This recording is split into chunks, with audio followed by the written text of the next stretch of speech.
It took electricity 50 years to get 50 million users. Radio, 38. TV, 13 years. Internet, 4 years. The iPod, 3 years. And Facebook, only 2 years to get 50 million users worldwide. Another statistic.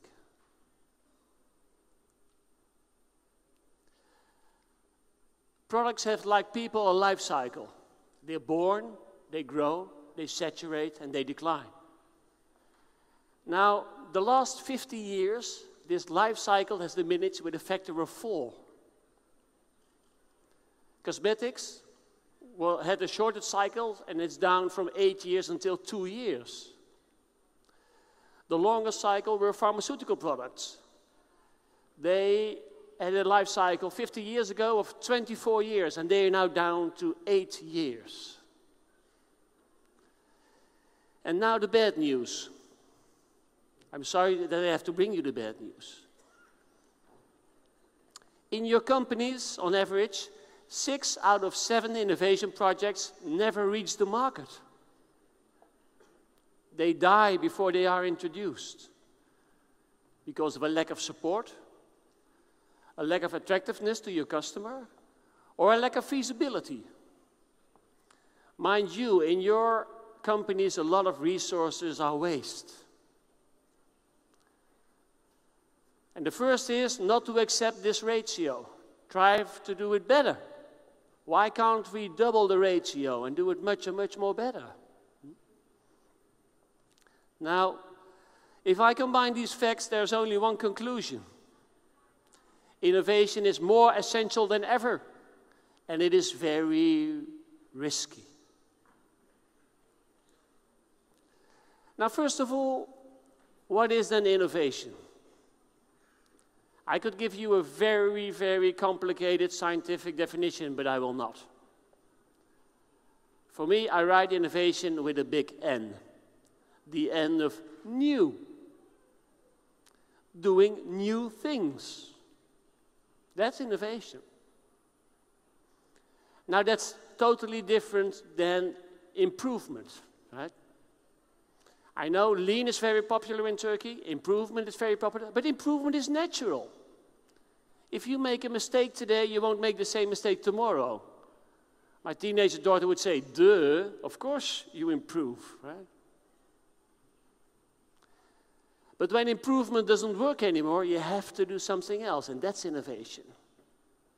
Now, it can be new to the company, that's a good start, but to be really innovative, you have to be new to the market, at least, to add new value, or even new to the world, but that's a big dream of everybody, right? So innovation is doing something new, something different, which is new to the market you choose.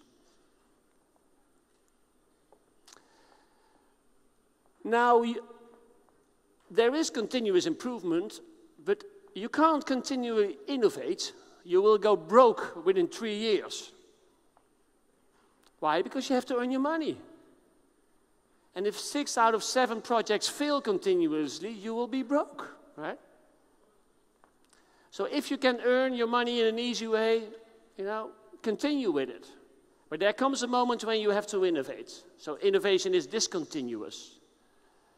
And I like to tell the quote of Mr. Norbert Reithofer. He is the German president of the BMW group, of the cars. And he was interviewed and he was asked the question on why does BMW put hundreds of millions in electrical cars? The development of the i3 and the i8. And his answer was, because doing nothing is a bigger risk.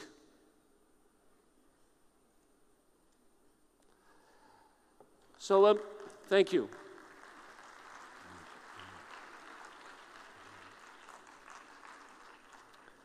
Everybody in this room will say we like to innovate, but you postpone it until you have to. And that's okay, right? So, when do you get outside your comfort zone? When present things doesn't work anymore. I'll come back to that later.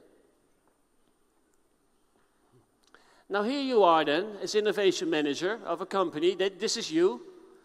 on a beautiful Mount Ore here in Turkey, right? And you got the assignment, you have to innovate our company. Well, then you're faced with a lot of challenges. First of all, we don't know where we want to go, right? If I stand here, I want to innovate. Where do I go? There, or there, or there? Whoa, do something different. Yeah, but which step do I have to make first? The second thing is we don't know what's relevant for our customers. The third thing is, oh yeah, we are completely stuck in our habits. You know how we call our habits in companies? We call it operational excellence. That's how you make your profits today. That it's operational excellence. And it's fine. But it's a prison with a golden cage, right? So stuck in our habits, that's great, except when you need to do new things. We don't have a culture for innovation. Well, you can grow it, but it only grows, very slowly, person by person. And if you're working in a big company, you need a lot of them to become really innovative. And the last one, it's so hard to get internal support, especially in a big company. Well, there's one lesson I'd like to tell you, and that is innovation doesn't stop at the first no. That is the moment it really starts, right? Then you have to show persistency. Now, companies say they want to be innovative, and you need a kind of structure for it. Now, this is called the stage gate process. It's developed by a Canadian 30 years ago. So how do we come from idea to implementation? Innovation is a long journey. On average, it takes a service 18 months to get from idea to implementation in the market. And for products, it's a bit longer. It's on average 35 years. But if you are in medicine or high technology, it can be 15 years, okay? So there are big differences per sector here. Now, this innovation process has only two problems: the front end and the back end. In my profession, they call the front end the fuzzy front end, like the weather this morning here in Istanbul, right? It was rather fuzzy, misty. So where do those great ideas come from then? That's the fuzzy front end. And then when you know what you want to get it out on the market fast. But it's sticky, like gum under your shoe, right? Get it out on the market fast. Yeah, but we can't make it. It's not good enough. And so on the one hand, you got the fuzzy front end, and on the back end, you got the sticky back end. Now, I like to talk to you about the front end. How can we come up with great ideas? Now, this process is long, and in a company, a lot of people are involved, and you have to go through every gate here. Next gate, make a proposal. Next gate, another proposal, another group, another steering committee. You have to push it all through the funnel. And that makes the most innovative people very frustrated, right? This is me. When I was working in children's candy or in soups, right? Another boss who said no. It really makes you tired. Actually, what big companies do, they push their most innovative people outside, right? Because they're so frustrated after a lot of time. And they all going to do great startups, where they're the boss their own and they can at last do what they want. I think the challenge for bigger companies is to keep them on board and to create a culture of innovation yourself. That's the challenge. Now, you must know I am a great travel book reader. I love it.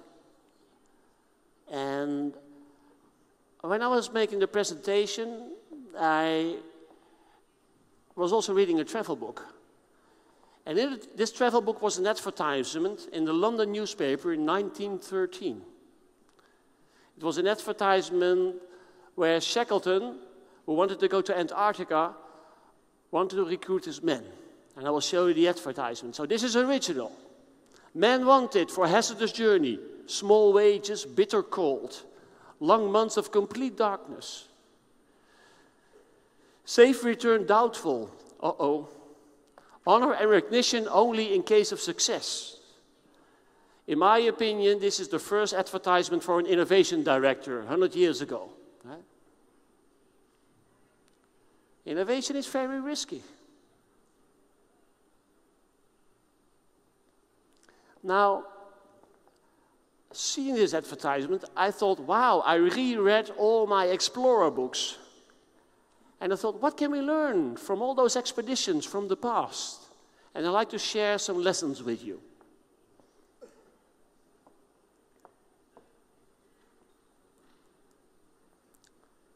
Now, this is the street of Magellan. Is that good Turkish, Magellan? Yeah? It's on the south of South America, right? The street of Magellan. The interesting question here is, why did Magellan sail west? So here we are at the end of the 1400s. Everybody took the route to the Spice Islands because there they want to go for all the rich spices. And Magellan went west. Why? Well, the answer is simple. Then neither Turkey nor the Netherlands were world powers on the sea. It was Spain versus Portugal. And they beat each other's head in. It was very bloody, right? And, you know, who could help us? Well, they were both Catholics, so they went to the Pope. And the Pope said, well, I like to end this shit between you, you know. He took a liner and drew a line over the world along the Canary Islands. And he said, everything east of the Canary Islands is for Portugal, and the sea to the west of the Canary Islands were for Spain. Now, there was nothing on the western side of the Canary Islands yet, right? So why did Magellan sail west? Because he had to. Because Queen Isabella of Castile wanted also the spices that the Portuguese got, right? So explorers from the past did sail for a profit too. But you only go over your boundaries when you have to. Now the lesson learned here is pick the right moment to innovate. You can only launch an idea once for the first time. If the company is like this and you're very, very busy, and you know the production is 105%, the logistics are crazy, you know, you should not innovate. Manage the operation. But once you feel, oh, there goes the revenue. Oh, well, we predict they're going a bit down. That's the moment to innovate. Right? Otherwise, everybody's way too busy with business as usual. So pick your right moment. Everybody will say, yeah, we innovate continuously, and that's bullshit. They won't. Right?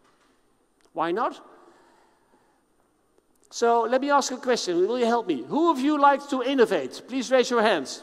Who of you like to innovate? Come on, let me see those hands. Okay. Who of you like to run a risk? No, you're not. Give me your money then. Come on. You're not, you know. So you like to innovate, but you don't like to run any risk, right? So you only will innovate when doing nothing is a bigger risk. Now, keep that in mind. Now, you know these three guys. Collins, Aldrin, and Armstrong.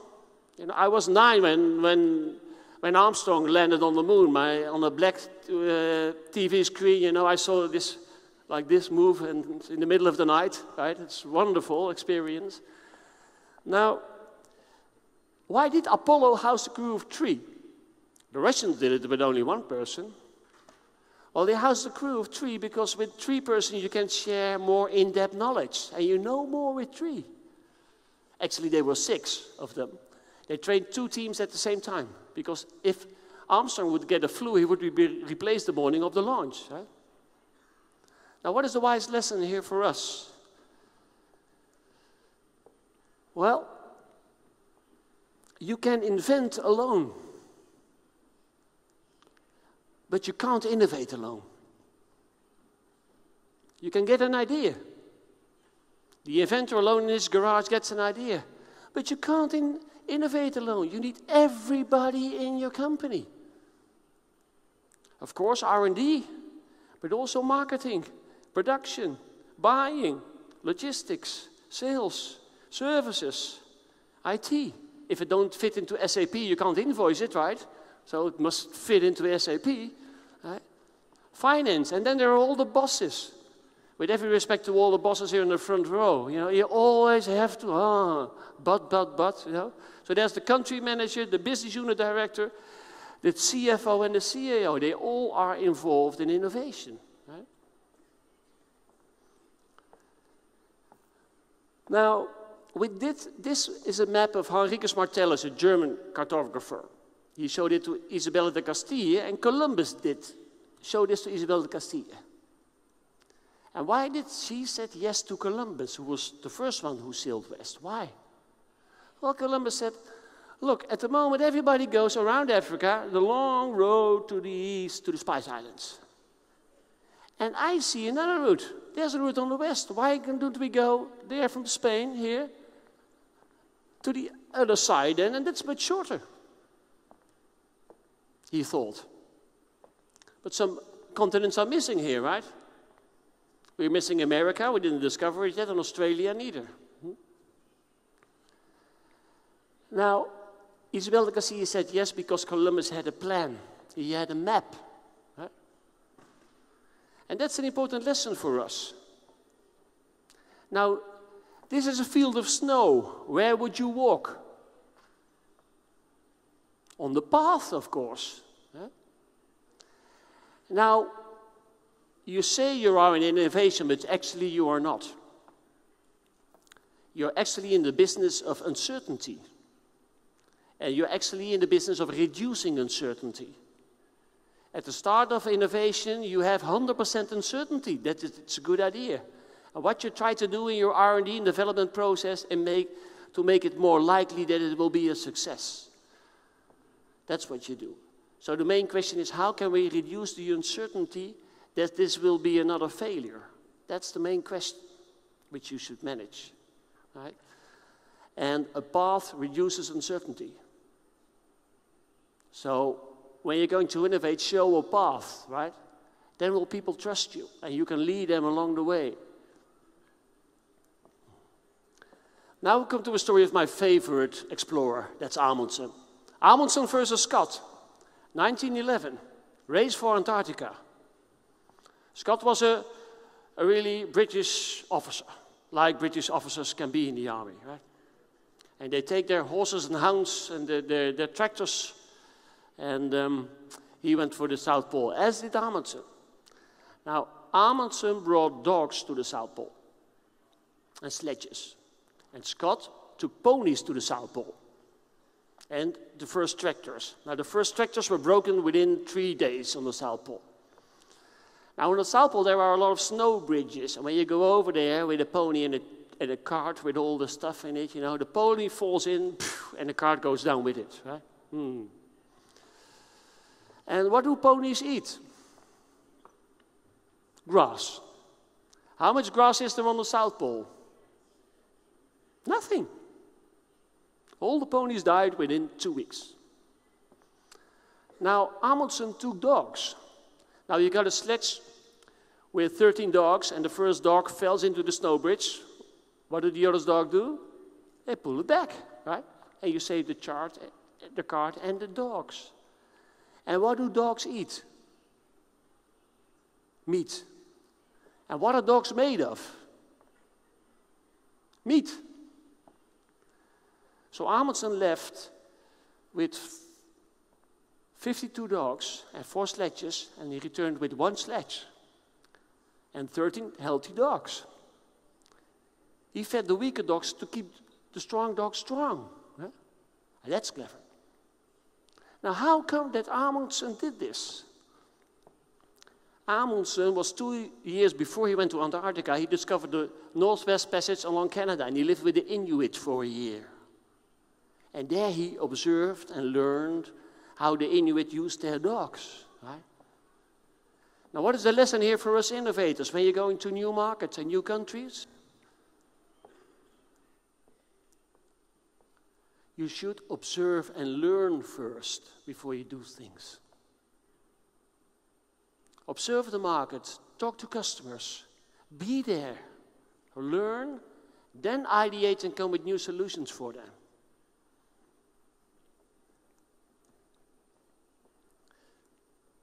Mount Everest, 8,848 meters high, 1953.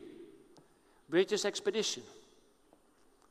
The interesting question is, why was Mallory and a Sherpa on top first? Now, Hillary wasn't English. He was New Zealand. Why would the English would put a New Zealander on top first? Well, they didn't want to.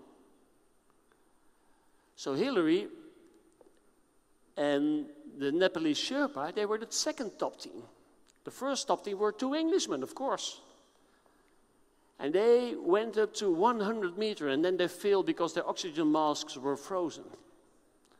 And in the second top team, Hillary and the Sherpa got up there. They could move quicker because there was already a path, and they climbed what we now know as the Hillary steps, and he went on the top. Now, what is the interesting lesson learned here for innovation? Well, never bet on one horse. If you have a challenge and there's a high failure rate, always work on multiple ideas at the same time. Don't bet on one idea, because if that's all you got to stick to it and you will fail definitely, right? So you work on 3 alternatives at the same time, always, because the failure rate is high. So, how do you start that innovation the expedition way? That's a good question. Because in this room yesterday and this morning, everybody had, we need to innovate, but the question is, how? That's the question. So I'd like to help you with it. Now, you know all this map, right? So, Turkey has a great historical influence on map making. So this is the map of Piri Reis. Do I pronounce it right? Yeah? Piri Reis. Yes?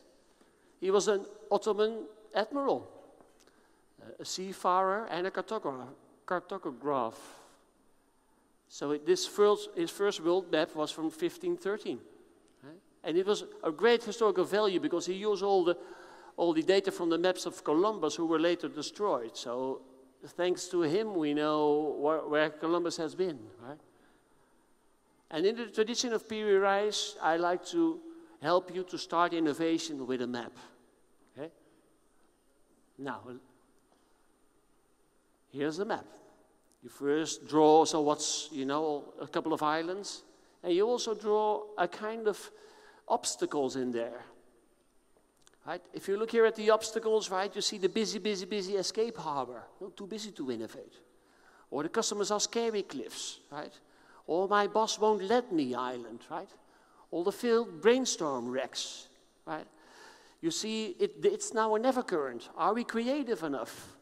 You see the not invented here cliffs, or the can we do it mist. So all those things are there for everybody. Don't hide it for him. Okay, that's all there. Now then you have to name the islands. So the islands are named Full Steam Ahead, Observe and Learn, Raise Ideas, and then Test Ideas and Homecoming. Everybody talks about we have to get great outside-the-box ideas. That's a great way to start. But that's only half the journey. Because you will find an unusual solution. Something which is crazy. People will laugh. Now, they say they want new ideas, but they don't want new ideas. You want new business, right? So that means when you're going from Full Steam Ahead, Observe and Learn to Raise Ideas, that you don't have to bring back ideas. You must bring back new business. And you must bring back business cases. You got only one chance to present your idea the first time, so you must answer all the questions. Otherwise, all the buts, there goes the energy and your idea is dead. Now, along the islands, there are workshops, right? You see here 15 workshops. And you see a timetable over there. Well, I'm Dutch, we like to structure everything, right? So this is also structured. And it's disciplined. You need to have discipline, because otherwise the business as usual will take over after one workshop. No, this is a commitment for 3 months, right? This is a 20-week journey. It's always planned, and you always will go to the end. And then there is the CFO. Are there any CFOs in the room here? Yeah, oh, good. The CFO always asks, and what are the deliverables? Well, here are the deliverables, right? The black dots. Per island, yes, these are the deliverables, okay? And at the end of this journey, which is called FORTH, it's an acronym. So the F of full steam ahead, the O of observe and learn, the R of raise ideas, the T of test ideas, and the H of homecoming. So it's a concrete journey in the form of a map. It's a one-pager. Now, let me explain you more per island. Full steam ahead. The first thing is, what is the innovation assignment? When I was so much younger in the company, they said, Gijs, go out and innovate. And I came back with an idea. And then my boss said, well, no, it is way too small. I'm looking for something revolutionary. And I thought, why haven't you told me? And then I went out back and came out with something else. He said, no, this is not suited. I said, why not? Because it has to be produced on line number 3 in our production facility. And I thought, why haven't you told me? Right? So you must start with an assignment. Not what to bring back, but what are the criteria your company measures the innovations to? How much millions do we have to bring back? Is it an idea for 5 million or for 10 million or for 15 million? How much EBITDA must it bring? Do you have to make it on our own machines or not? When do the ideas have to be operational? Are we looking for revolutionary ideas in 2023 or looking for quick wins in 2016? All important questions. So find out before you start, even if you're a very enthusiast. Now the second thing is, who should be on this journey? Now, just a quick question. Who of you has children? Also in the back, children there? Yeah, okay. Now, who of you likes his children? That's good news for your children, right? Okay. Who of you loves your children? In the back also? Fingers? Okay. Now another question. Who of you has neighbors with children? Neighbors with children, yes? Now, do you like the children of your neighbors? Oh. Do you love the children of your neighbors? Ah, come on, I don't believe you. The only difference between your child and the child of the neighbor is that your child is yours. That's the only difference, right? It is the same with ideas. The only reason your idea is better because it's yours.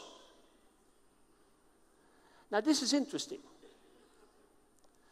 You can only innovate together in the big company.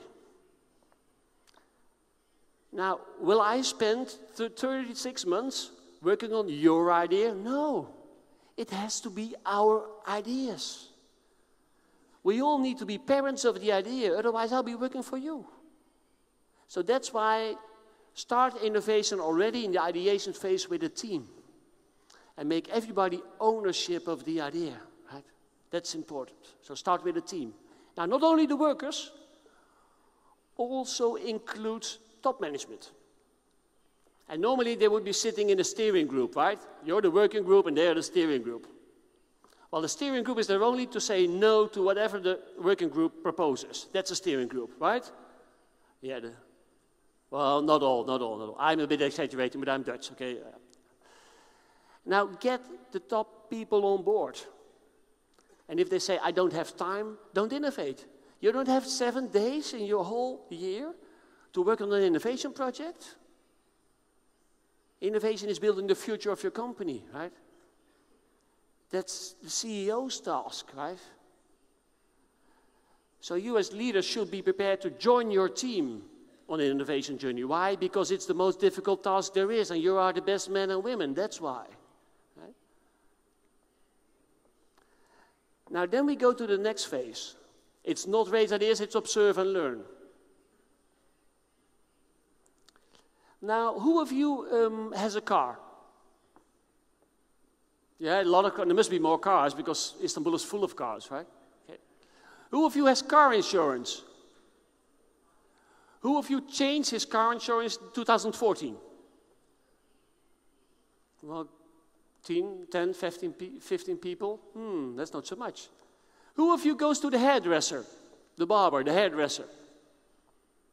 Yeah? Who of you changed hairdressers in 2014? Well, 16, 17, that's not so much. Who of you is married or in love? And I hope both. Who of you changed partners in 2014? None of you. And you are the innovators of Turkey?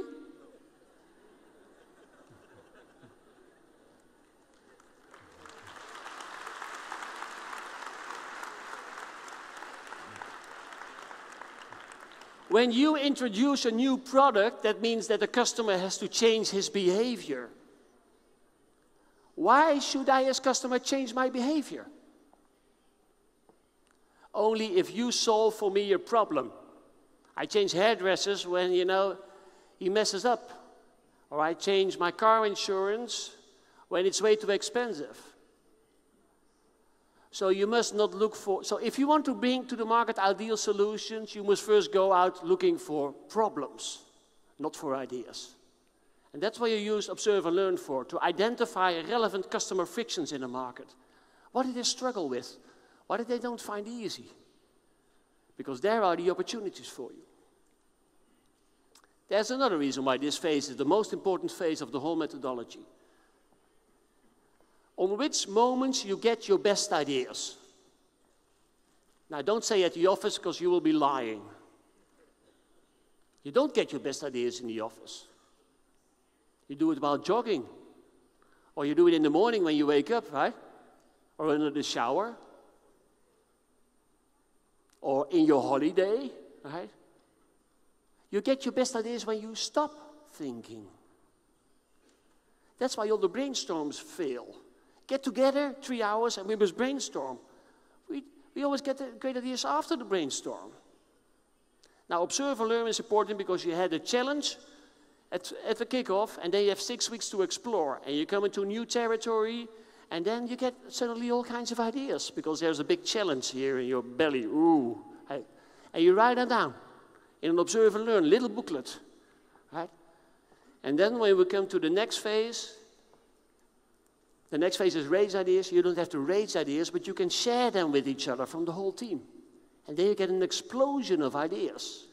So we share them because then they become our ideas. Nothing special, 2-day ideation workshop, and then suddenly at the first day, wow, you get more than 1,000 ideas, right? This is from a workshop which was 2 months ago at 3:30 in the afternoon. Because Observe and Learn is like an arrow, and the arrow comes out the bow, and wow, you get all the time great ideas. And the second day, now, the essence is not to get, so you must have a lot of ideas, because it's quality by quantity. But the real quality of the brainstorm is, how do we pick the right ideas? That's the question. Now, by having your innovation challenge, you have the criteria there, and use your business intuition, then you can come to the right ideas. So in this case, they had, the next day, the group cheered a lot, and they had 15 concepts.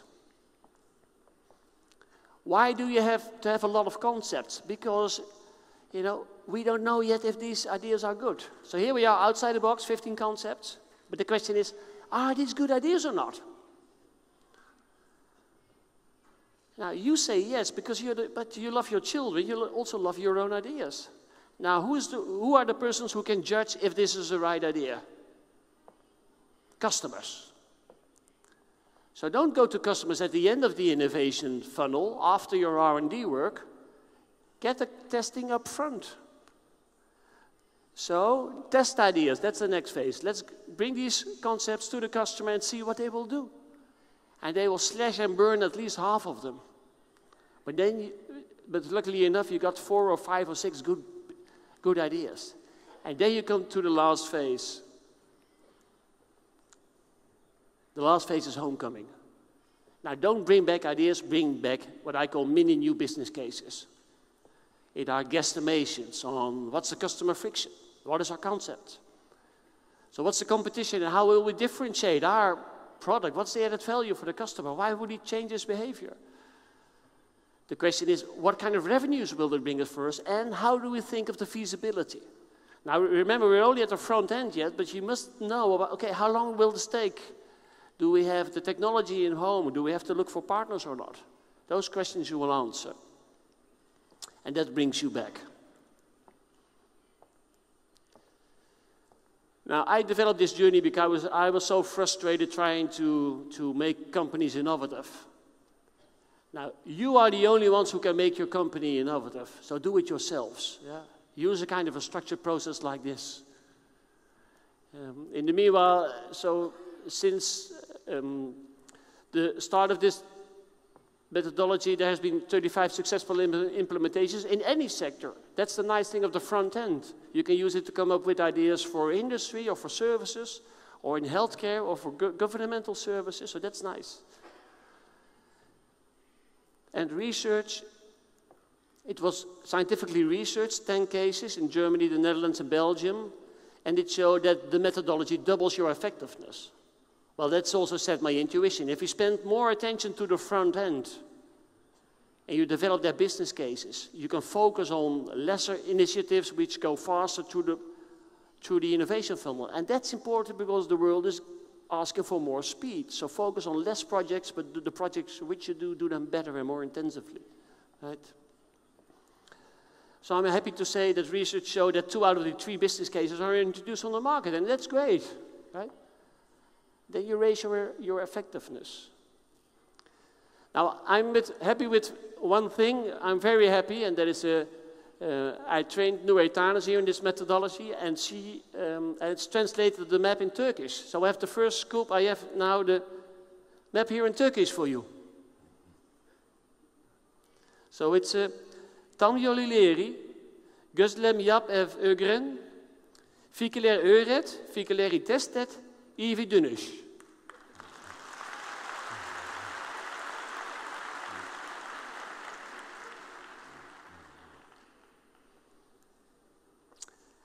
In my speech, I have 5 takeaways for you, and it are very simple lessons. The first lesson is never innovate alone, right? You can only do it together from the start. The second one, do it in a structured way, otherwise you get lost, or the business of today will win from the innovation project. The third one is solve a relevant friction. Look for the right problem to solve, then you got half the solution already. Use the voice of the customer already in the beginning. Test ideas right away with them. Don't be afraid of it. You know half is wrong, you only don't know which half. And the last one is, don't bring back ideas, but bring back business, okay? Because that's what we are looking for. And by bringing back a business case, you reduce the uncertainty in innovation. Now, I've been talking with you on the front end of innovation. Is that important? Yes. The back end of innovation is even more important. How do we realize those ideas, okay? Now, I'm not an expert on the back end of innovation. You may invite him or her next year. But there's one thing I like to mention about it. I found a letter of a girl of 8 years old who flew in an airplane for the first time with Qantas. And during the flight, she wrote a letter to the pilot. And this letter has a very important lesson for people who work in the realization of innovation, okay? I will read it to you. Dear Captain, my name is Nicola. I'm 8 years old. This is my first flight, but I'm not scared. I like to watch the clouds go by. My mum says the crew is nice. I think your plane is good. Thank you for the nice flight. Don't fuck up the landing. Love, Nicola.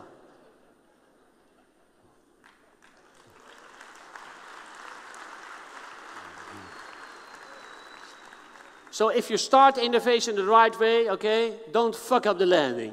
Is that agreed? Okay. Enjoy your expeditions. Teşekkürler, Istanbul. Thank you.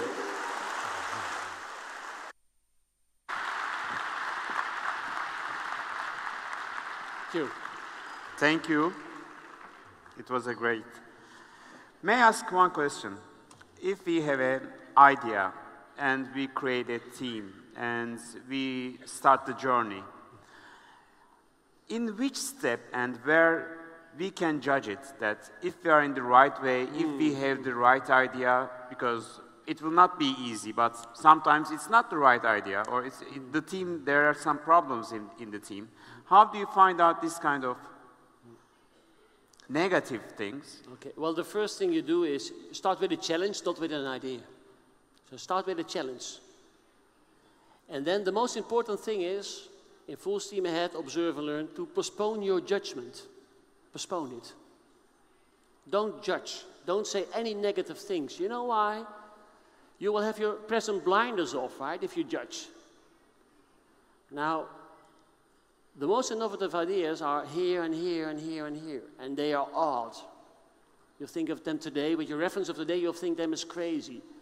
If you judge right away, you won't see them, and when you see them, you will say that's bullshit, right? So postpone of judgment, that is the most essential thing in the first 3 islands, also with race ideas. Okay? That's when you learn. Stop judging. The future is different than today, so don't use your present reference system, okay? So that's an important lesson. Great question. Yes, and I saw 3 astronauts, which they landed the moon nearly 40 years ago, or 1969. Yes, more than 40 years, 45 years. So what do you think about traveling to moon? Is it a bad idea for today's world? Why did they stop to go to moon? Well, as an innovation. Yes, well, it was a political question, right? It was all about politics. Right? Is it? Yeah, well, John F. Kennedy, he was just in power, and then there was the Pigs Bay incident. Remember that, the older ones, the Pig Bay incident, right? And then Russia also launched the Sputnik 3 months later, and they were the first one in space.